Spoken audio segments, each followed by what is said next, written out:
En primer lugar, buenos días a todas y a todos los que habéis venido. La verdad es que cuando empezamos no esperábamos que fuese a tener tanto éxito de convocatoria, que haya tanta gente que se haya interesado por una jornada de este tipo y sobre todo la procedencia tan diversa. Aquí hay gente de todo tipo de medios, medios audiovisuales, medios escritos, digitales. Hay muchísimos estudiantes que estáis haciendo másters. Luego tendremos un escrito que nos han mandado desde el máster de Barcelona, las estudiantes de allí. Bueno, eso quiere decir que nos estamos dando cuenta que tenemos ganas de informar bastante mejor de lo que lo estamos haciendo ahora mismo en lo que se refiere a la violencia de género. El propósito de esta jornada es justo ese, o sea, el que tenemos que intentar establecer unas conclusiones. Probablemente por eso es una jornada especial, porque normalmente nos han pasado decálogos o recomendaciones, pero no están consensuadas por quienes nos dedicamos a informar sobre el tema. Para deciros cómo se origina esta jornada, os quería remitirme a noviembre de 2007, hace justo 8 años mataron a una mujer que acudió a un programa de televisión. Su agresor en ese momento le pidió que volvieran, pocos días después la asesinaba y eso produjo bastante conmoción. En ese momento yo trabajaba en el Diario Público y nos encargaron a 2 compañeras hacer esa información. Yo estaba en Cultura y Comunicación, que suelen venir asociadas, y ella estaba en Sociedad. Cuando empezamos a hacer la noticia, yo empecé a buscar expertas en comunicación y ahí fue como descubrí a Pilar López Díez, que bueno, es el alma de esta jornada, y iba dándome recomendaciones, me remitió a un decálogo que había en Radio Televisión Española y entonces me iba explicando cosas tan sencillas como nunca hablar con los vecinos y las vecinas, no dar el nombre de la víctima y mientras tanto mi compañera, tan ingenua como yo en ese momento, me iba diciendo, oye, vamos muy bien Magda, que ya tenemos a un vecino que nos lo está contando todo, yo al teléfono, ya tenemos no sé qué, y yo veía que todo era una contradicción, o sea que lo estábamos haciendo muy mal. En ese momento decidimos hacer un decálogo de obligado cumplimiento para la redacción. Aquí nuestra compañera Ana Flotats del Diario Público de Sociedad nos explicará cómo lo están aplicando y las dificultades para hacerlo, pero bueno, quisimos empezar a hacer las cosas un poco mejor. Ahora trabajo en una revista, en La Marea, en la que tenemos muy pocos medios, muy pocos recursos y nos damos cuenta de que otra vez estamos haciendo algo mal o probablemente no tan bien como deberíamos. Podemos hacer en una revista mensual que tenemos programas, o sea, reportajes en profundidad, pero no informamos sobre los asesinatos de mujeres diarios y no sabemos cómo deberíamos hacerlo en un medio digital, donde hay unos requerimientos que son completamente distintos, ¿no? En ese sentido, esas son un poco las conclusiones que queremos sacar hoy. En primer lugar, van a hablar nuestros compañeros de los medios. Voy muy acelerada porque como hay que dar el máximo de palabras, vamos a ser muy firmes con el tiempo, no rígidos pero sí muy estrictos. Las intervenciones, la fila cero de periodistas que están trabajando con la materia y para representar por ejemplo en la mesa tenemos un diario en escrito, Rafa Álvarez del Mundo, periodista de Sociedad y también digital, más forzoso. Tenemos a Ana, como os decía, y tenemos a Marisa, espera, Lourido, que si no me equivoco. Mariola, perdón, anda que voy bien. Por eso preguntaba yo por Marisa y nadie me decía. Vale, Mariola Lourido de la cadena SER, que nos van a explicar sus problemas diarios con este tipo de información. Quiero aprovechar para dar las gracias, muchísimas gracias al Ayuntamiento por habernos cedido esta sala, a Pilar, a Sonia y a Juana, luego las presentaremos debidamente porque nos van a dar buenas recomendaciones y hacer un análisis, y a Javier Moltó en la organización que está bueno, pues ahí dándolo todo. En primer lugar empezamos con los periodistas, vamos a hablar durante 5 minutos. Si quieres empieza Ana Flotats, que es la representante del único medio con un decálogo de obligado cumplimiento. Gracias.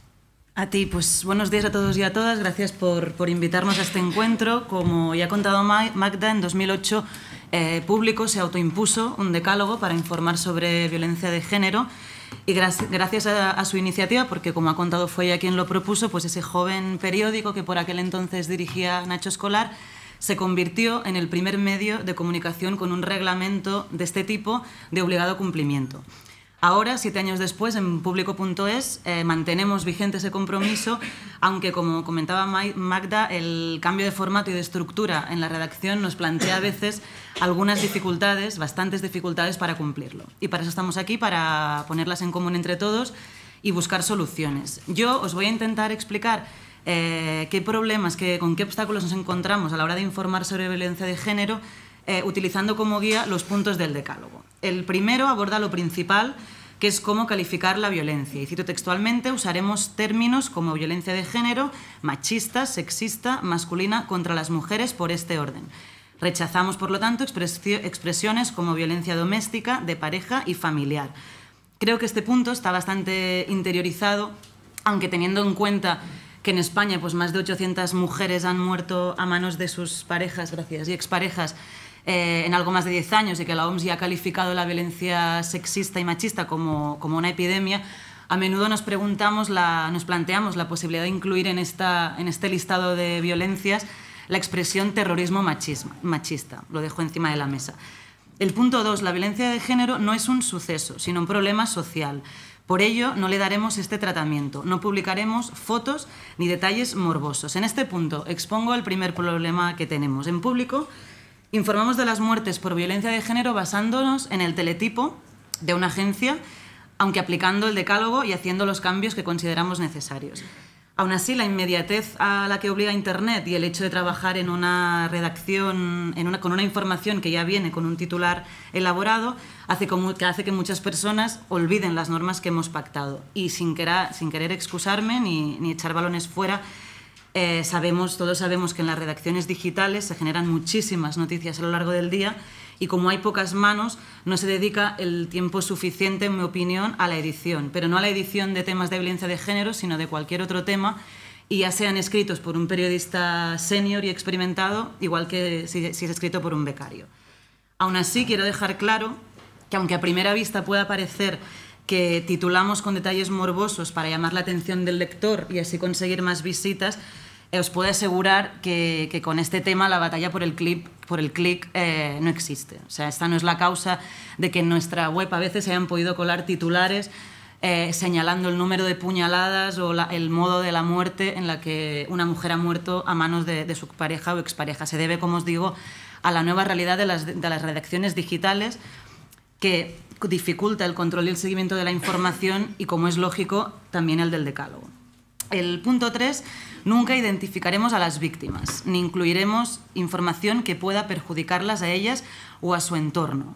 Conecta con el punto 4, respetaremos siempre la presunción de inocencia de los agresores. Una vez haya sentencia condenatoria, los identificaremos debidamente, destacaremos el castigo e intentaremos incluirlo en los titulares. Y aquí aparece otro problema. Os pongo un ejemplo. Nos llega un teletipo informando de que la policía ha encontrado un matrimonio muerto en el dormitorio de su casa. La investigación apunta que el hombre asesinó a su mujer y luego se suicidó, pero como hay que publicar la última hora, titulamos así: una pareja hallada muerta en el dormitorio de su casa. Y destacamos en la entradilla que todo apunta a que se deba a que sea un caso de violencia de género. La clave aquí es que hay que estar pendiente de la actualización de esta noticia. Hay que esclarecer qué sucedió y cambiar el enfoque cuando se confirme que efectivamente se trataba de un caso de violencia machista. Y desgraciadamente, y ahí en tono de mea culpa, no siempre se hace. El punto 5. Nunca buscaremos justificaciones o motivos como el alcohol, las drogas o las discusiones. La causa de la violencia de género es el control y el dominio que determinados hombres ejercen contra sus compañeras. Este punto creo que también está interiorizado, igual que el sexto. Evitaremos las opiniones, como decía Magda, de vecinos o familiares que no hayan sido testigos directos de los hechos. En cualquier caso, nunca recogeremos opiniones positivas sobre el agresor o la pareja. Un punto que conecta con el séptimo: intentaremos ofrecer opiniones de personas expertas en la materia. Priorizaremos las fuentes policiales y de la investigación. No se informará con precipitación. Y esta última frase, como os decía, es más difícil de cumplir y plantea un reto en las redacciones digitales, como os comentaba antes. El punto 8, solo incluiremos testimonios de víctimas de malos tratos cuando no se hallen en situación de emergencia o bajo cualquier tipo de presión. En público, además de informar sobre casos concretos de violencia machista que acaban en muerte, hacemos reportajes dando voz a las víctimas y, como es obvio, su seguridad es lo primero. También la seguridad de las víctimas, como indica el punto 9, de violencia continuada, como agresiones, maltrato psicológico, aunque no tengan resultado de muerte. Y para terminar, el punto último, siempre incluiremos en la noticia el teléfono gratuito de ayuda a las víctimas, el 016, y cualquier otra información que les pueda ser útil. En público, al final de cada noticia, escribimos el 016, teléfono de atención a las víctimas de violencia de género, es gratuito y no deja rastro en la factura telefónica. Para terminar, porque me quiero ajustar al tiempo, todos sabemos aquí que la violencia de género es un problema de igualdad y nosotros estamos comprometidos en hacer pedagogía en este sentido, y por eso en Público, también en Público.es, heredamos del Público Papel la sección Femenino Plural, que es una sección semanal que trata temas de igualdad y de violencia de género, y que seguimos manteniendo a pesar de tener pocas manos, y en la que está ya implicada toda la redacción. Y para terminar, nos preguntaban también qué retos nos planteamos para el futuro. Yo quería destacar dos. En primer lugar, encontrar enfoques atractivos para que este tipo de historias se lean, porque desgraciadamente los lectores, o al menos los de nuestra página web, parece que no están interesados en la igualdad, y esa es nuestra responsabilidad, hacer este tema atractivo.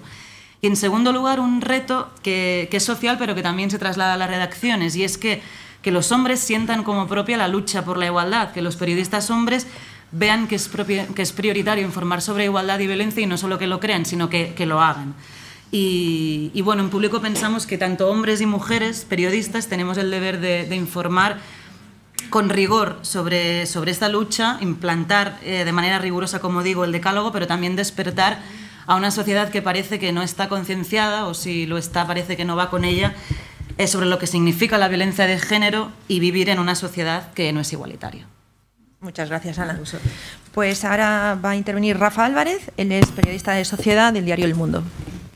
Lo primero que quiero decir es que por la experiencia que yo tengo y lo que yo hago en el periódico, bueno, lo que hacemos en el periódico y lo que hacen todos los periódicos, es que la violencia machista es muy difícil, muy raro que se presente en España, en los medios de comunicación españoles, como una violación de los derechos humanos. Y esto es una definición que no pertenece a ningún colectivo feminazi, ni nada por el estilo, sino un organismo tan feminazi, lo digo con toda la ironía del mundo, por favor, estamos orgullosísimos de ser feminazis, un organismo tan sospechoso como Naciones Unidas, violación de los derechos humanos.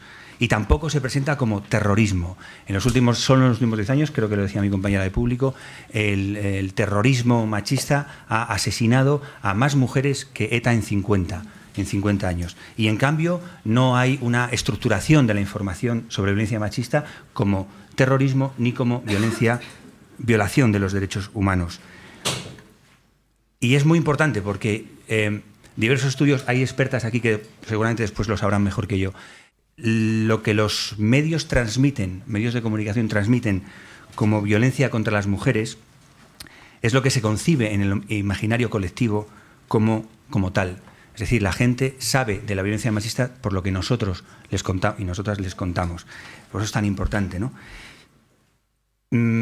La ley de 2004, bajo mi punto de vista, una ley fundamental y muy positiva en muchos aspectos, fue un tsunami informativo para bien, que ahora me extenderé un poquitín más sobre ella, pero lo que quiero decir es que tiene muchas cosas positivas, y tuvo una, creo que quizá no completa, que es que ha hecho que nos circunscribamos los periodistas a la violencia de género solo en el ámbito de la pareja o la expareja, cuando hay muchas otras violencias machistas y de género que apenas se tratan en los medios de comunicación.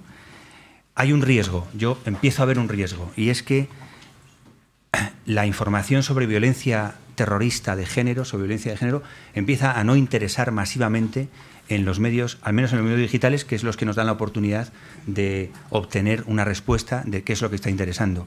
El ejemplo, al menos el ejemplo que tenemos nosotros, es el de la marcha del pasado sábado 7 de noviembre, pese a la riqueza tipográfica y la colocación de la noticia en el medio digital, el número de clics, como tú decías, no correspondió. Salvo excepciones, tengo algún ejemplo, salvo excepciones, la violencia machista no arrasa masivamente en los medios en términos cuantitativos, y eso para mí es muy peligroso, por lo que las empresas consideran negocio informativo. Si esto no interesa mucho, pues acabará desapareciendo del todo. Ejemplos, al contrario, son casos excepcionales. Este verano hicimos una noticia sobre un suicidio de Sara, una mujer que acabó suicidándose en Palma de Mallorca después de 2 años de absoluto calvario de su acosador y de su maltratador, y también calvario judicial. Esa noticia sí estuvo presente como la más leída durante casi 48 horas, pero son en general noticias ejemplos bastante extraños. Creo que ese riesgo de que no venda y vaya desapareciendo, empieza a existir y me preocupa.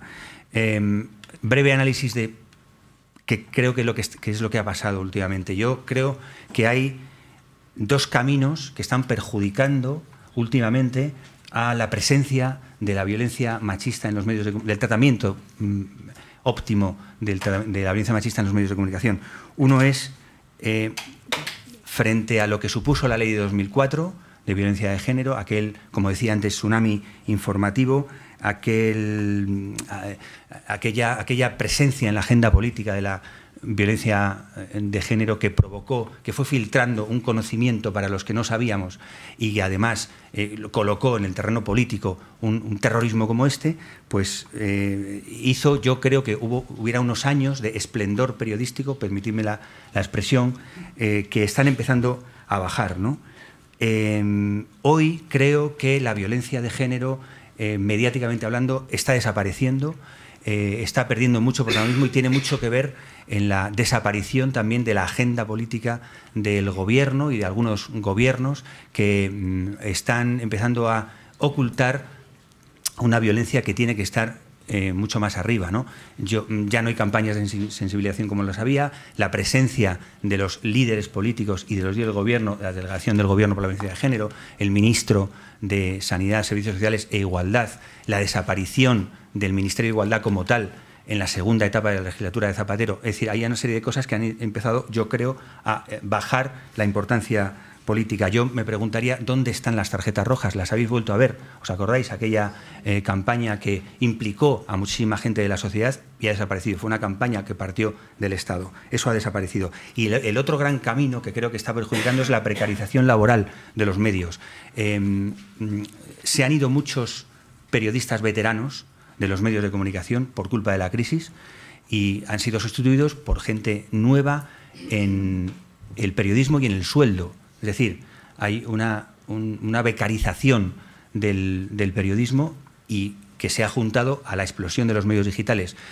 Esa becarización, esa gente nueva que trata de sacar la cabeza como sea, con mal pagada, no tiene ninguna especialización y los medios digitales están siendo muy importantes en la información. Al dejar de haber una especialización, la información sobre violencia machista pega un bajón en lo que debería ser óptimo. Esos dos caminos creo que se están juntando para que el tratamiento no sea el que llegó a ser durante algunos años. Rápidamente, ¿con qué me encuentro yo? Me encuentro en mi medio de comunicación y en lo que veo con dos hechos fundamentales: el desconocimiento y la oposición ideológica. Solo por hablaros de la última semana, tenemos la suerte o la mala suerte de hacer esta jornada 9 días después de la gran manifestación contra las violencias machistas, que se ha saldado, no la manifestación, en el tiempo, con 7 crímenes machistas con 8 víctimas mortales. Mortales. Ahora hablaré rápidamente de esa matización. Solo en esta semana yo he tenido que hablar con los compañeros de Digital para decir que una noticia no debía llevar el cintillo de violencia doméstica, como se puso durante unas horas. Que otra noticia, que se mezcló un asesinato machista con un asesinato de un hombre que había matado a su expareja masculina en no sé dónde. Durante unas horas en la web nuestra aparecieron correlacionados ambas noticias, ¿no? Tuve que decir que una cosa es violencia de género y la otra cosa es violencia doméstica, o que lo llamen como quieran, pero que no se pueden mezclar. Hubo un titular durante unas horas que en el asesinato de Sanlúcar la Mayor de Sevilla justificó de alguna manera la acción del asesino porque estaba en tratamiento psicológico. Eso sería impensable con un terrorista de ETA, absolutamente impensable, sería un escándalo. Y luego la oposición ideológica. Supongo que saldrá en esta mesa, así que me adelanto. Artículos como el de Arcadi Espada, que se publicó el otro día en mi periódico, me parece que hacen muy poco bien a toda esta lucha nuestra, ¿no? Creo que tengo que ir muy deprisa, sé que me estás... Medio minuto. Cosas que propongo rápidamente. Propongo cursos de especialización para los periodistas. Les vendría muy bien a los medios de comunicación que sus directores visitasen algunos centros donde sobreviven y donde se recuperan las víctimas. Eso haría cambiar mucho las cosas. Contextualización, siempre. Conectar una noticia con los demás, de contar que el asesino, el hombre que ha acabado con la vida de su pareja o expareja, tiene conductas similares que lo relacionan con otros como él. Es decir, que no demuestra que no es una violencia personal, sino una violencia estructural. publicar, como hacen los compañeros de Público, siempre el 016, y me voy más allá, si es posible, de alguna manera, aconsejar a la mujer no que denuncie, porque sí, como se dice insistentemente en los mensajes machaconamente del gobierno, mujer denuncia, mujer denuncia. Mujer denuncia si estás bien asesorada para ello. Si no, vas a vivir un calvario judicial. Y eso nosotros, los que sabemos cómo funciona esto, debemos contarlo. Y dar información de servicio, asociaciones feministas que tienen centros de rehabilitación públicos para las víctimas. Colocar cintillos de violencia de género en informaciones sobre prostitución o sobre acoso sexual. Estoy esperando todavía que la información que se dio el otro día sobre el alto cargo, el número 2, que fue el número 2 de Canal Nou, que fue a juicio por acosar sexualmente a 3 compañeras periodistas, se trate como violencia de género. Si eso no es violencia de género, ¿qué es violencia de género? Y especificar que cuando hablamos y publicamos asesinatos, estamos hablando de violencia de género con resultado mortal, porque la violencia de género es mucho más que los asesinatos que cubrimos diariamente. Tenía algunas cosas más, pero déjame solo lanzar una pregunta para el debate. ¿Hay que hablar, hay que publicar, hay que entrevistar a los maltratadores? Nada, muchas gracias. Muchas gracias. El turno de Mariola Lourido, de la cadena SER. Bueno, yo soy la tercera y corro el riesgo de repetirme, pero bueno, lo voy a intentar. Buenos días a todas y muchísimas gracias, Magda, por haber organizado y haberme invitado a esta jornada que creo que es interesante y necesaria, porque es verdad, los medios que fuimos fundamentales y determinantes hace más de una década en sacar la violencia de género de las paredes de la casa y en la lucha contra la violencia y en poner en marcha medidas, pues sí que nos hemos estancado y necesitamos renovar ese compromiso, estamos obligadas a ello y, ante todo, nuestro deber es ser muy críticos con los poderes públicos, no aceptar ni uno de los recortes y estar siempre vigilantes en el déficit de la atención a las víctimas, la protección y la prevención, ¿no? Que era, como decía Álvarez, Rafa ha desaparecido. Voy a exponer 3 ideas muy sencillas, los obstáculos diarios, cómo estamos informando y qué hay que cambiar en el tratamiento informativo. Las trabas y los fallos que cometemos diariamente, bueno, pues seguimos titulando: una mujer muere en Tarragona al precipitarse desde un 3er piso, una mujer muere apuñalada en Marchena, no se titula con la mujer asesinada, una mujer ha sido asesinada. Sin embargo, pues no tenemos ese recelo si hay otro tipo de delitos o de crímenes, ¿no? Está claro que aquí hay una carencia de formación, debido a la volatilidad, por ejemplo, en las webs y en los digitales, de la que tampoco se libran los medios convencionales, porque, como ha dicho Rafa Álvarez, las direcciones, las empresas están prescindiendo, están despidiendo a las periodistas más veteranas y con mayor experiencia. En la radio seguimos escuchando, aunque cada vez menos, pues comentarios de los vecinos que comentan lo estupenda que era la pareja, lo majo y educado que era él. ¿Por qué? Pues por lo mismo, por la falta de conocimiento del problema, por la falta de formación. Yo aquí, bueno, pues tengo que decir que los compañeros de las emisoras, en las emisoras pequeñas, pues hay muy poco personal. A veces hay un redactor, bueno, pues a lo mejor en Radio Granada, por ejemplo, un redactor que tiene que hacer el informativo, el autocontrol, el programa, incluso los deportes. Es decir, solo les falta barrer la emisora. Entonces, con lo cual es muy difícil alcanzar y prepararse y tener especialización, ¿no? Yo he hecho mucho de menos, esto no es un reproche, la actividad, que las asociaciones de mujeres sean más activas. Yo lo he aprendido todo de ellas. Yo cuando empecé a ocuparme de este tema, pues apenas había guías, no había ninguna orientación de cómo tratar. Yo lo he aprendido todo en sus ruedas de prensa. En una simple rueda de prensa, las nuevas periodistas pueden aprender claves de cómo tratar este problema. Los obstáculos con los que me encuentro, pues aunque ha sido un avance enorme en estos 15 años, 10 años, y el SER siempre se ha considerado un tema prioritario, siempre se ha mantenido un respeto escrupuloso a las víctimas, aunque bueno, tenemos que hacer autocrítica, y siempre se ha tratado de buscar la voz de las expertas y de las asociaciones. Bueno, pues no es menos cierto que yo cada día me tengo que pelear ¿vale? Por los temas de igualdad, para que ocupen un espacio en el informativo, porque cuando me ven y propongo un tema, ya están, aquí está la feminista dando la tabarra siempre con sus temas. En fin, y de verdad que es una labor de pedagogía que años después tienes que seguir haciendo en todas las reuniones de redacción. Y mi experiencia a lo largo de estos años me ha confirmado que es fundamental ir tejiendo complicidades dentro de la redacción, sobre todo entre las periodistas. Entre los periodistas también, pero entre las periodistas yo he visto compañeras que no entendían este problema, incluso que al principio pues tenían una actitud incluso, bueno, pues neomachista, y ahora están en el otro lado. Es fundamental tener cómplices en todas las secciones.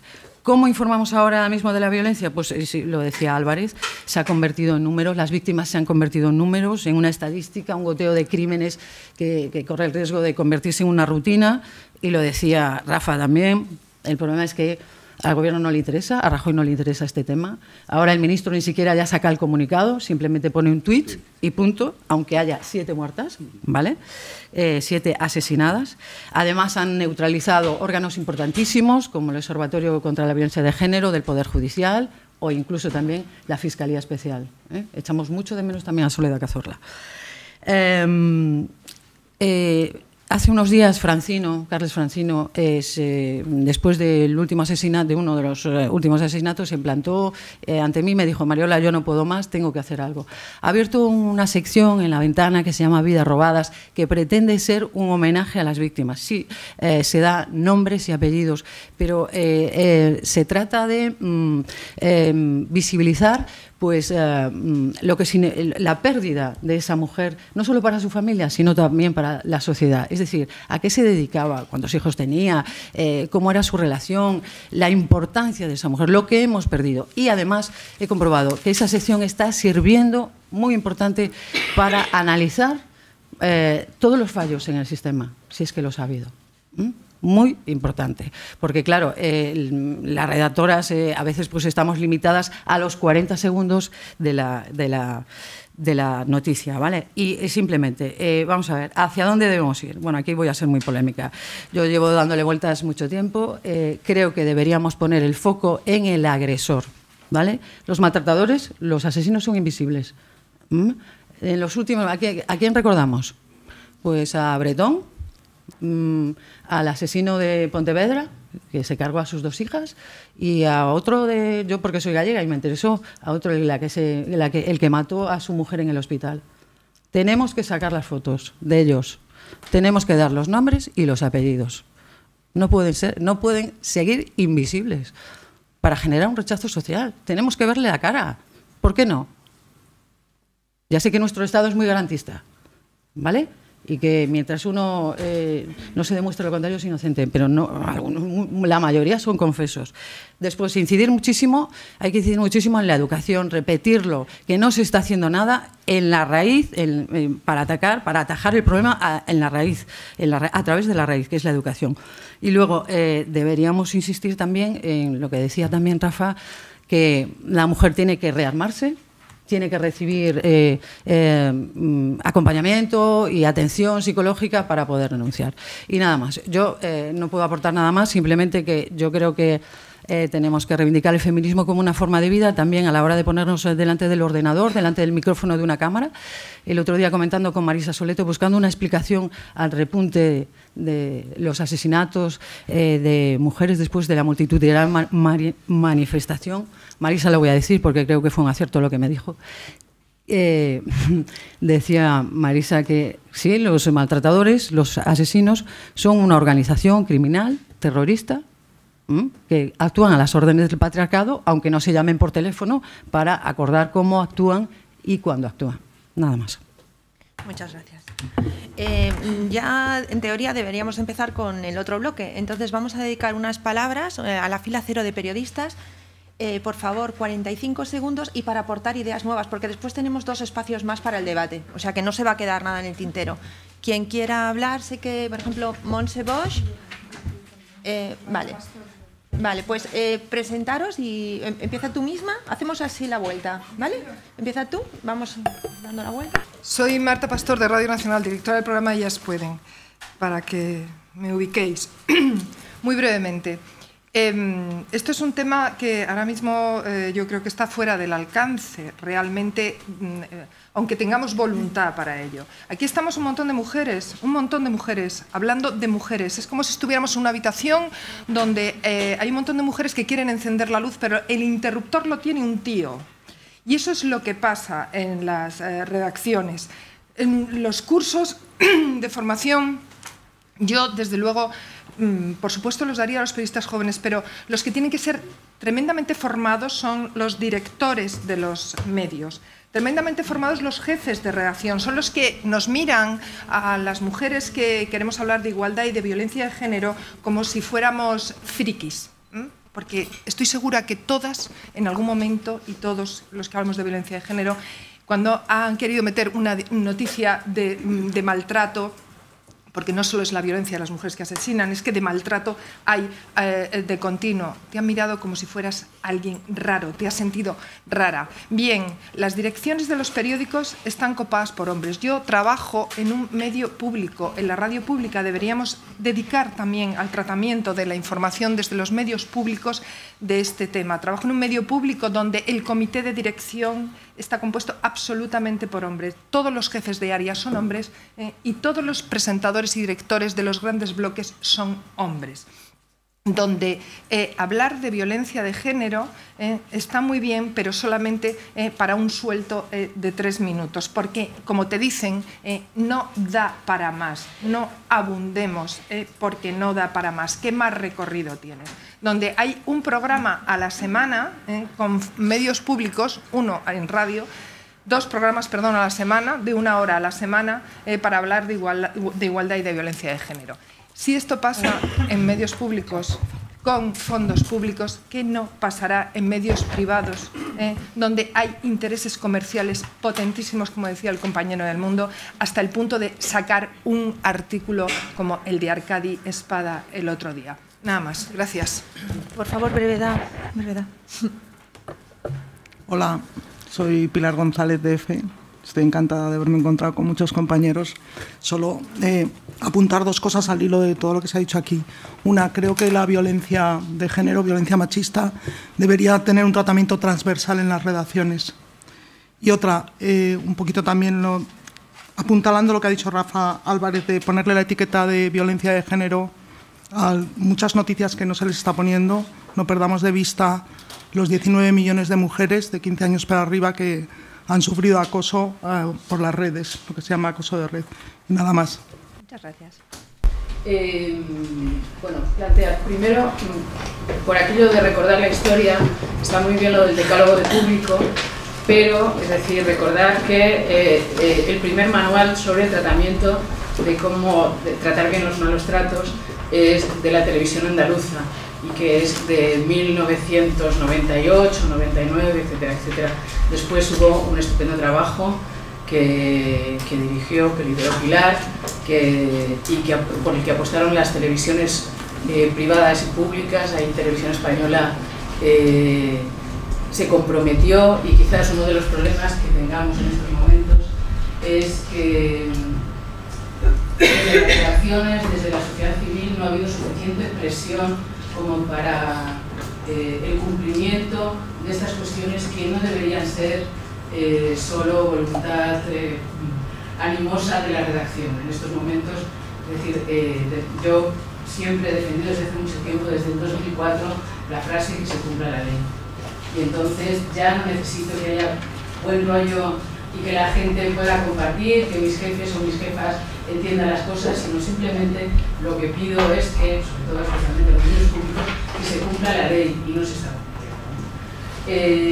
Totalmente de acuerdo, creo que Rafa ha puesto el dedo en la llaga en relación al tema de la cantidad de violencias de género que quedan fuera. Efectivamente, con la ley se trabajó mucho el concepto de la violencia entre las parejas, pero sin embargo estamos teniendo, efectivamente, como has comentado, un montón de temas de acoso, pero también, no solamente acoso, cómo estamos tratando el tema del tráfico y la prostitución. La prostitución, en muchos de los focos que tiene, es violencia de género. Es decir, la diferencia de salarios entre varones y mujeres es violencia de género. Entonces, poner el acento en que quizás no es fácil identificar porque necesitas no las gafas lilas, en realidad serían las gafas transparentes para poder hacer un periodismo sin discriminación de las mujeres, ¿no? Tenemos que reivindicar que el buen periodismo significa tener esa mirada de igualdad, que es lo que nos va a dar al final una buena pieza.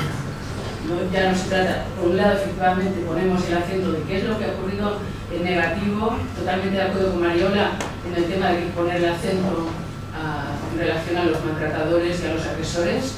Está bien de siempre enfocar a las víctimas, pero además, es decir, tenemos que hacer un esfuerzo en el periodismo para que todas nuestras informaciones de manera transversal tengan la corrección de igualdad, porque si no, de oficio nos salen sesgadas. Muchas gracias, Monse. ¿Alguien más quiere intervenir en esta primera parte? Sí. Vale. Manu, preséntate, por favor. Hola. Bueno, soy Manu Mediavilla y se han dicho todo cosas muy interesantes, y por añadir algo, por poner el énfasis en algo, yo creo que los decálogos ya no bastan, ni las buenas intenciones, y creo que la batalla y a medio y largo plazo tiene que ser educativa tanto para crear conciencia social desde las escuelas con lo que se llamó Educación para la Ciudadanía, como en el capítulo del periodismo desde las universidades. Yo no sé si en las facultades hay algún interés o alguna asignatura o algún taller donde se traten estos temas, que me temo que no, que se tratará muchas cosas técnicas, tecnológicas y tal, pero por ejemplo el tema de la igualdad pasa desapercibido, y ahí habría que dar la batalla. Y en las redacciones, por supuesto que sí, y mucho más en unas redacciones rejuvenecidas donde la gente veterana y concienciada que cubría temas sociales ha ido saliendo, y entonces por tanto esos temas se han ido quedando aparcados, y por tanto hay que dar una batalla, y en esa batalla yo creo que hay que darla con cosas más especializadas, más concretas, como pequeños talleres donde haya siempre hombres y mujeres, donde se aplique una paridad para que todo el mundo se conciencie, porque también es fundamental que los hombres se comprometan con el tema de la lucha contra la violencia machista, ¿no? Y no solo con esa gran violencia de los asesinatos y los crímenes machistas, sino con esos micromachismos que se van colando en montones de informaciones a diario, mucho más en los medios audiovisuales, pero también en los digitales, por esa premura, por esa aceleración que llevamos, y por esa búsqueda de que no digo del clic, pero sí de la tendencia en Twitter o de lo que sea, ¿no? Que yo creo que hay que apostar por la educación, porque solo eso lo ha aportado. Y otra cosa, y es que hay que poner el énfasis en que hay una legislación y unos recursos que están funcionando solo a medias, pero hay que destacar lo que funcione y criticar lo que no funcione para que funcione, porque es una obligación que funcione. Muchas gracias. No hay... por favor, brevedad, porque es que si no, no nos dará tiempo. Sí. Respecto a los medios digitales, principalmente... Preséntate, por favor. Amanda Padilla, periodista independiente. Respecto a los medios digitales, la importancia de una buena utilización del apoyo gráfico de las noticias. A pesar de que se está empezando a cuidar, por ejemplo en Cadena SER, hoy había una información con una fotografía que refuerza los estereotipos en torno a la violencia de género, y creemos que hay que cuidar mucho también la información gráfica, porque es lo primero que entra por los ojos en el lector. Simplemente eso. Muchas gracias. Nuestra compañera Laura Galau... Izaskun Sánchez. Preséntate. Bueno, yo soy Izaskun, del periódico Diagonal, Izaskun Sánchez, y nada, simplemente mucho que comentar, 45 segundos, que no... Pero bueno, en el debate tendremos más tiempo. Yo creo que el enfoque precipitado muchas veces viene de que la visión de género no está transversalizada en los medios, normalmente. Entonces, reproducimos noticias en las que hablamos del escote de la Merkel, de si esta política está casada o no, entonces todo eso se refleja en cómo tratamos la violencia de género, entonces no puede analizarse de una manera aislada, ¿no? O sea, es algo que permea en todo el medio.